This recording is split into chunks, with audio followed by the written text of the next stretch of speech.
할렐루야. 메리 크리스마스. 우리 옆에 계신 분들에게 인사합니다. 메리 크리스마스. 할렐루야. 네.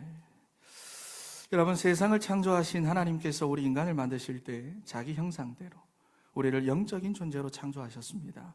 그래서 모든 피조물들 중에서도 우리 인간만 유일하게 하나님을 예배할 수가 있어요. 여러분, 강아지가 하나님 예배하는 거 보셨습니까? 우리 인간만 유일하게 하나님을 예배할 수가 있고, 그리고 그 예배하는 힘으로 살아가고, 예배하는 힘으로 다스리고 정복하고, 예배하는 힘으로 내가 인도받고 응답받는 존재 자체를 예배적인 존재로 우리를 만드셨다는 것입니다. 그래서 이사야 43장 21절 말씀에 하나님께 예배하는 것이 우리 인생의 목적이다 그랬고요. 소요리 문답 우리 1문에서도 봤지요. 하나님을 예배하는 것이 우리 인생의 가장 중요한 본분이다라고 말씀합니다. 여러분, 그런데 그런 우리에게 죄가 들어왔습니다. 죄가 들어오고 하나님을 떠나게 되면서 더 이상 하나님을 예배할 수 없게 되었습니다. 대신에 우리 인간은 에베소서 2장 말씀을 보니까 우리 육신의 욕심을 따라 살아가면서 자기 자신을 예배하고 돈을 예배하고 성공을 예배하며 살아가는데요, 대부분의 사람들은 아마 경제, 돈을 경배하며 살아갑니다. 여러분, 그래서 money라고 하는 이 돈, 이 말, 이것이 마몬이라고 하는 악마의 이름에서 유래가 된 겁니다. 여러분, 그런데 성탄은 이런 우리로 하여금 하나님을 참되게 예배하는 자로 우리를 회복시킵니다. 그래서 하나님이 주시는 힘과 능력으로 살아가게 하고, 하나님의 인도받게 하고 응답받게 하고 현장을 정복하고 다스리게 하는 삶을 우리는 예배를 통해서 살아가게 되는 것입니다. 여러분, 이번 성탄을 통해 하나님을 참되게 예배하는 예배자로 세워지는 우리 사랑하는 진천의 성도 다 되시기를 바랍니다. 자, 여러분, 그래서 첫 번째로 참된 예배를 방해하는 것이 있습니다. 우리 1절에서부터 3절 말씀을 다시 한번 읽어보겠습니다. 시작. 헤롯 왕 때에 예수께서 베들레헴에서 나심에 동방으로부터 박사들이 예루살렘에 이르러 말하되 유대인의 왕으로 나시니가 어디 계시냐? 우리가 동방에서 그의 별을 보고 그에게 경배하러 왔노라 하니 헤롯 왕과 온 예루살렘이 듣고 소동한지라. 여러분, 여기 보니까 헤롯 왕과 온 예루살렘이 듣고 소동한지라 그랬어요. 여러분, 성탄의 소식을 듣고는 사람들이 예배한 게 아니라 오히려 소동이 일어났습니다. 기뻐한 게 아니라 소동이 일어났어요. 즐거워하지 않고 오히려 갈등이 생겼습니다. 여러분, 마찬가지입니다. 예수는 그리스도 모든 문제 해결자 그랬는데도 여전히 우리 인생에는 하나님을 예배하기보다 이상하게 우리 인생에는 소동이 더 많이 일어나고 있습니다. 모든 문제 해결됐다. 그런데 갈등이 더 많이 일어나고 있습니다. 이유가 무엇일까 하는 거지요. 여러분, 당시 헤롯 대왕의 나이는 70세 노인입니다. 로마의 황제가 바뀌어도 자기의 자리를 계속해서 유지할 만큼 젊어서부터 정치적인 수완이 정말로 뛰어났던 사람입니다. 그런데 나이가 들면서 왕위에 대한 집착이 더 강해지고 과대망상증에 잡혀가지고는 가장 자기의 사랑하는 아내가 혹시나 나를 반역해서 아들을 왕으로 세울까봐, 여러분, 그게 두려워가지고 아내와 두 아들 그리고 장모까지 해서 다 죽여버립니다. 그리고 노인이 돼가지고는 안티파터라고 하는 아들을 왕세자로 세웠는데 자기가 살아있을 때 또 반역을 할까봐 그게 또 두려워가지고 이 왕세자까지도 죽여버립니다. 여러분, 헤롯 대왕이 죽을 때 병으로 죽었는데요, 이게 죽기 며칠 전에 일어났던 일입니다. 여러분, 그런데 이런 사람에게 어떤 소식이 들렸다는 겁니까? 유대인의 왕이 태어났다는 거예요. 이 소식이 들린 겁니다. 여러분, 어땠을까요? 이 사람 어땠을까요? 그 잔인하고 막무가내인 성격 때문에 주변 사람들이 더 힘들고 죽을 판인 거예요. 그래서 4절 말씀을 보니까 모든 대제사장과 서기관들을 모아가지고는 그리스도가 왔다는데 어디서 왔는지 한번 찾아봐라. 막 위협하면서 이들을 보채니까 그들이 미가서 5장 2절 말씀에서 근거를 찾았습니다. 그리스도는 베들레헴에서 태어납니다. 여러분, 그러니까 헤롯이 박사들을 다시 불러가지고는 나도 가서 경배하려고 한다, 좋은 말로 속이면서까지 확인하고 검증을 하는데요, 여러분, 뛰어난 정치인이라서 그런지 진짜 꼼꼼합니다.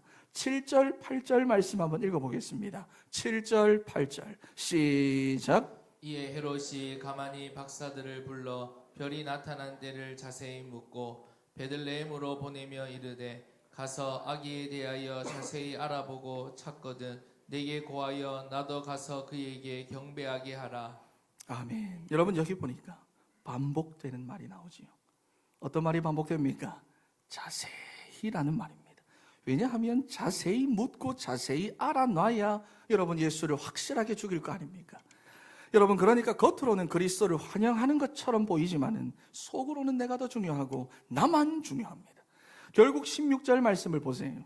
자세히 묻고 자세히 알아보고 자세히 확인까지 한 그 베들레헴으로 군사를 보내가지고 2살 아래 남자아이들 다 죽여버립니다. 여러분 우리 안에도 이런 헤롯이 다 있습니다.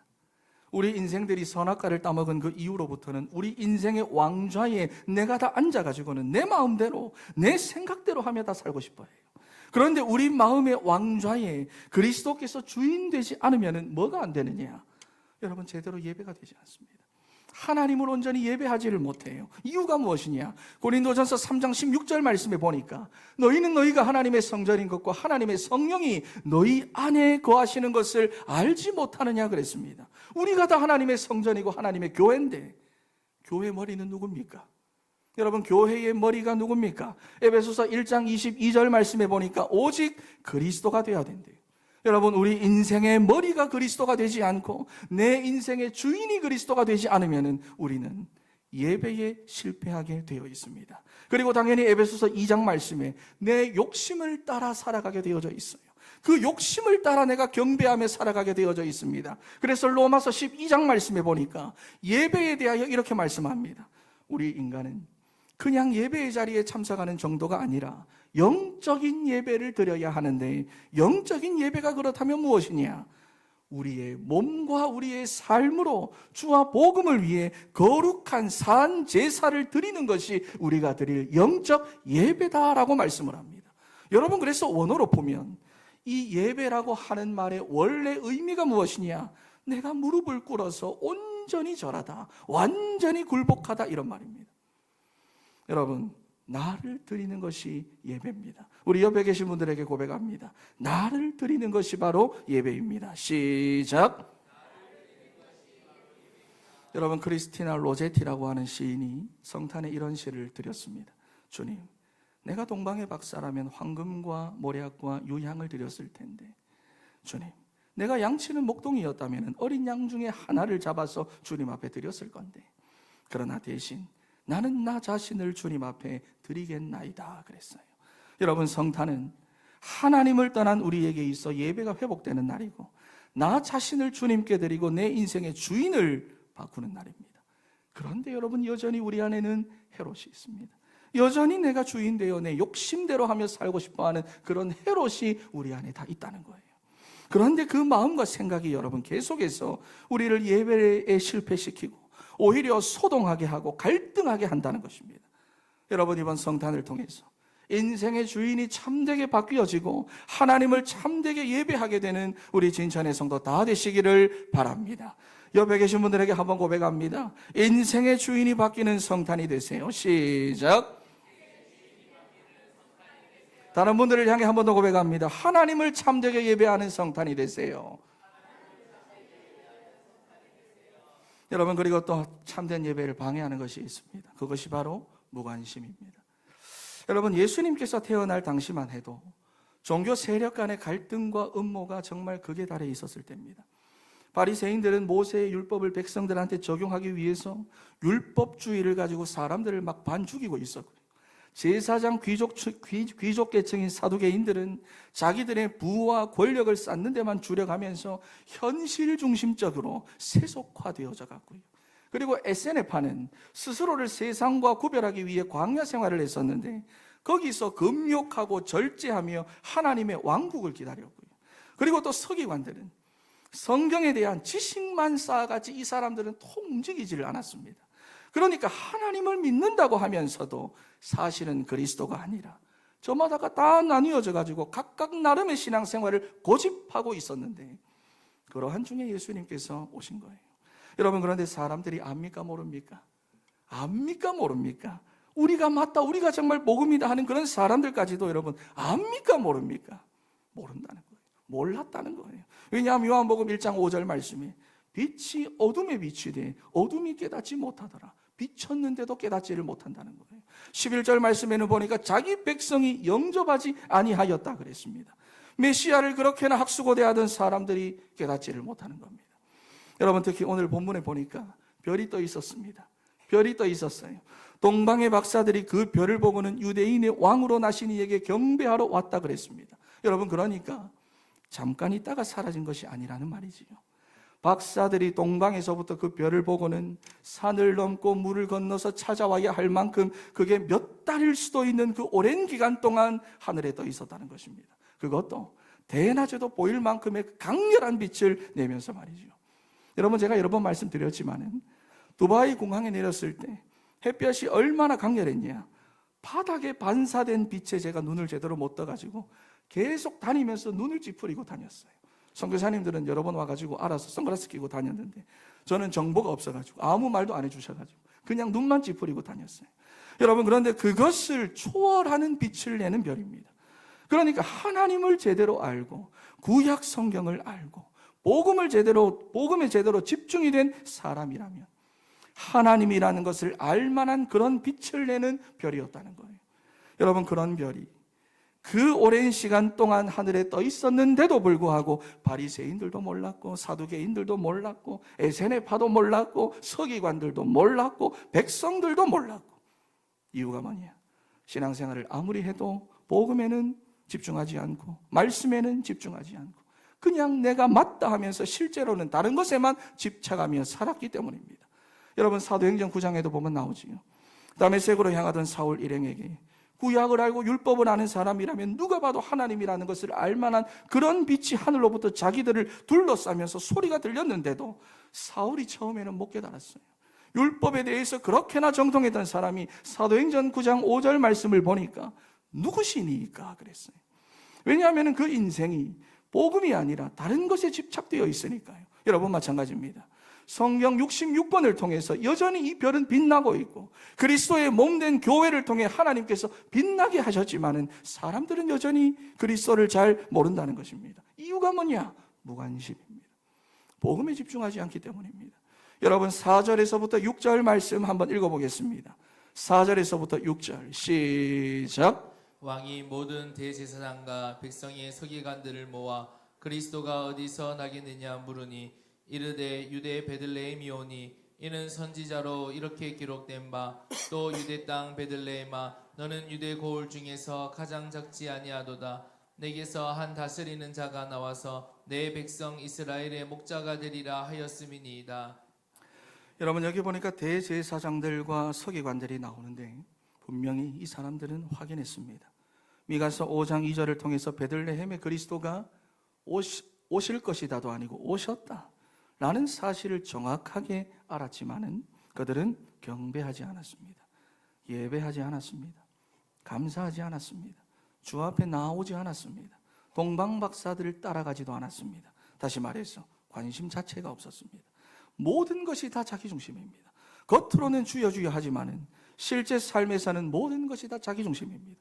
여러분, 무관심이 가장 무섭다고 세상에서 그렇게 말을 하는데 신앙생활도 마찬가지입니다. 누가 나를 안 챙겨준다 하는 그런 수준의 말이 아니고요. 복음에 대한 나의 무관심이 가장 무서운 거예요. 여러분, 그리스도의 몸된 교회는 복음만 말해야 될 줄 믿습니다. 복음만 증거되어져야 돼요. 여러분, 다른 것은 중요하지 않습니다. 중심이 다른 데가 있고 관심이 다른 데가 있으면 그 인생에는 소동과 갈등이 계속해서 일어나게 되고 무지함으로 결국은 망하게 됩니다. 호세아 4장 6절에 내 백성이 지식이 없어 망하는도다 그랬어요. 여러분, 우리의 중심이 바뀌고 관심이 바뀌어야 여러분의 예배가 살아납니다. 그리고 예배가 살아나야 우리가 지금 힘들어하고 갈등하는 그 많은 일들에서 우리가 자유함을 받고 구원을 받고 하나님의 도우심을 얻을 수가 있는 겁니다. 여러분, 이번 성탄을 통해 하나님의 성전된 여러분의 중심이 바뀌고 관심이 바뀌어서 하나님을 참되게 예배하는 우리 사랑하는 진천의 성도 다 되시기를 바랍니다. 두 번째로 참된 예배자입니다. 여러분, 오늘 본문에 보니까 동방의 박사들이 나옵니다. 대다수의 학자들은 동방의 박사들이라 하는 이 사람들에 대해서 바벨론과 페르시아 지역에서 온 사람들이다라고 말합니다.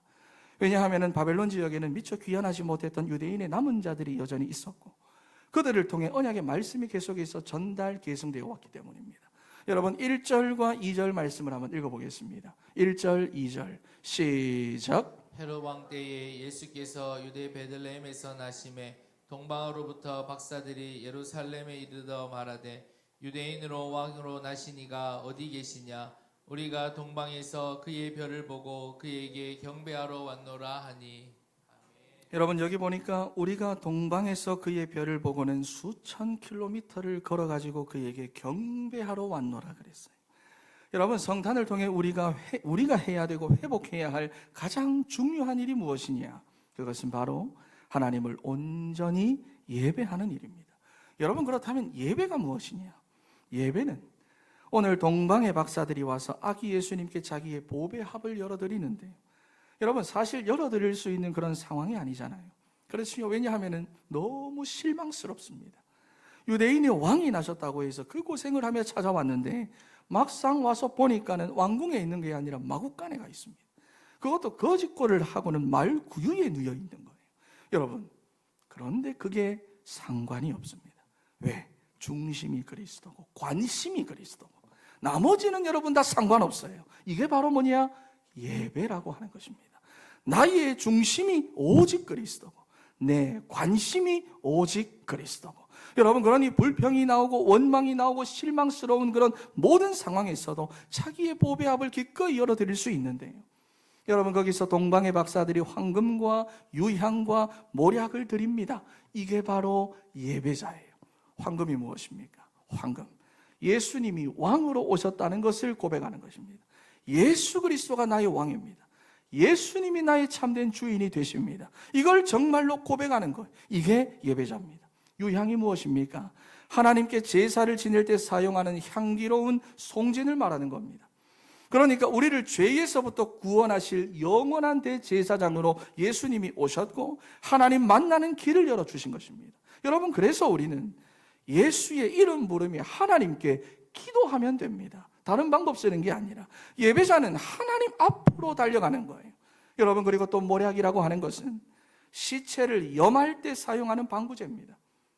선지자로서 고난의 길을 걸어가고 죽음의 길을 가신다는 것을 상징하는 것인데 고린도후서 4장에 보니까 우리가 항상 예수의 죽음을 몸에 짊어짐은 예수의 생명이 또한 우리의 몸에 나타나게 하려 함이라 그랬어요. 여러분 예배자는 전도자의 삶으로 헌신되어집니다. 여러분 그런데 보세요. 중심이 그리스도고 관심이 그리스도니까 어떻게 됩니까? 길을 잃어버리지 않습니다. 그렇지요. 여러분 사실 동방의 박사들이 별을 보고 따라왔다고는 하지만은 정확한 장소와 인물이 누군지는 사실 몰랐습니다. 그런데도 뭐냐? 길을 잃어버리지 않았어요. 여러분 오늘날 우리 주변에 정말 많은 사람들이 자기 인생의 길을 잃어버립니다. 왜냐하면 다른 것에 집착하다가 잃어버리는 거예요. 상처에 집착하고 갈등에 집착하고 현실에 집착하고 문제에 집착하고 그러다 인생의 길을 잃어버립니다. 여러분 오늘 동방의 박사들은 보이는 현실, 보이는 갈등, 보이는 그 실망스러움 이런 거 다 양보해버렸습니다. 실망조차 하지 않았지요. 대신에 뭐냐? 중심이 그리스도, 관심이 그리스도. 그렇게 그리스도께만 집중했더니 돌아갈 때까지 길을 잃어버리지 않았습니다. 여러분 중심이 그리스도고 관심이 그리스도인 참된 예배자의 인생은 하나님이 길을 잃어버리지 않도록 그 인생을 인도해 가십니다. 우리 옆에 계신 분들에게 고백합니다. 중심이 그리스도, 관심이 그리스도가 되어야 됩니다. 시작. 여러분 12절 말씀을 보세요. 그러면 이전 길로도 돌아가지 않습니다. 내 중심이 그리스도고 내 관심이 그리스도면 이전의 길로도 돌아가지 않습니다. 헤롯에게로 돌아가지 않고 다른 길로 가는데 12절 말씀을 한번 읽어보겠습니다. 시작. 그들은 꿈에 헤롯에게로 돌아가지 말라 지시하심을 받아 다른 길로 고국에 돌아가니라. 여러분 그러니까 성탄이라고 하는 것이 무엇입니까? 예수님께서 이 땅에 오셨다라고 하는 이 사실이 무엇입니까? 천국이라고 하는 우리 인생의 목적지만 바뀌는 게 아닙니다. 진짜 성탄의 축복을 누리는 사람은 우리 인생의 길 자체가 바뀌어지는 은혜가 우리에게 임하는데요. 우리가 여러분 다 말씀 붙잡고 성령의 인도를 받으면 우리 인생이 길을 잃어버리지 않아요. 여러분 자녀가 길을 잃어버리지 않습니다. 내가 길을 잃어버리지 않습니다. 그리고 흑암에 속고 살아가던 이전의 길로 돌아가지도 않고요. 온전히 하나님을 예배하며 복음에 쓰임받는 우리의 복된 평생이 되고 복된 일생이 되고 복된 오늘이 되어버리는 것입니다. 여러분 누가복음 19장 말씀을 보세요. 컴플렉스 덩어리, 정말 상처투성이인 삭개오가 돈에만 집착하며 자기 인생을 살아왔잖아요. 그런데 여러분 이 인생이 그리스도를 진짜 만나고는 인생의 길이 바뀌어버립니다. 사도행전 9장 말씀을 보니까는 유대교와 율법에 생명 걸었던 바울 아닙니까? 그것밖에 없다, 이게 복음이다라고 말했던 바울 아닙니까? 그런데 그리스도를 만나고는 인생의 길 자체가 바뀌어 버렸습니다. 오늘도 예수 그리스도를 정말로 만나는 사람은 인생의 길이 바뀌는 줄 믿습니다. 여러분, 그러니 성탄이 무엇입니까? 성탄이 무엇입니까? 여러분은 성탄을 어떻게 생각해 왔고 또 아이들에게는 어떤 성탄을 지금까지 전달해 주셨습니까? 성탄은 참된 예배를 내가 회복하는 것입니다. 성탄은 틀린 나의 중심을 그리스도로 바꾸고 관심을 그리스도로 회복하게 하는 참된 예배를 내가 드리는 거예요. 그래서 그리스도를 나의 주인으로 고백하고 시인하게 하고 또 우리의 길을 잃어버리지 않게 하고 이전의 길로 돌아가지도 않도록 하는 것이 바로 성탄입니다. 여러분, 참된 예배를 방해하는 우리의 틀린 중심과 관심을 오직 그리스도로 바꾸는 성탄이 되셔서 참된 예배자로 그리스도의 다스림을 받게 되는 우리 사랑하는 진천의 성도 다 되시기를 바랍니다. 결론입니다. 여러분, 보는 눈이라는 글이 있어요. 23살에 혼자가 되신 어머니의 유복녀로 태어나가지고 어머니의 정말 희생적인 사랑과 수고로 유학까지 갔다 오고 또 나중에는 유명한 대학의 교수가 된 어떤 딸이 있었습니다. 고등학교 때 교회를 떠났던 이 딸이 어머니의 권유로 교회를 다시 나가게 되었는데 다시 나가게 된 그 첫날 성도들의 인간적인 모습을 보고는 크게 실망을 했어요. 회의실을 지나갈 때 보니까 성도들의 다투는 소리, 갈등하는 소리가 막 바깥으로 들려오고 성도들 간에 서로 헐뜯 참 많은 것도 봤다 그랬어요. 여러분, 보는 눈이 다릅니다. 어머니의 이 말에 딸이 무너져가지고는 예수 그리스도만 바라보는 충성된 일꾼으로 세워졌다는 거예요. 여러분, 여러분의 중심은 무엇이고 관심은 무엇입니까? 오직 그리스도가 되어 하나님을 참되게 예배하는 우리 진천의 모든 성도 다 되시기를 바랍니다. 옆에 계신 분들에게 마지막으로 고백합니다. 그리스도만 바라봅시다. 한 번 더 고백합니다. 그리스도만 예배합시다. 기도하겠습니다.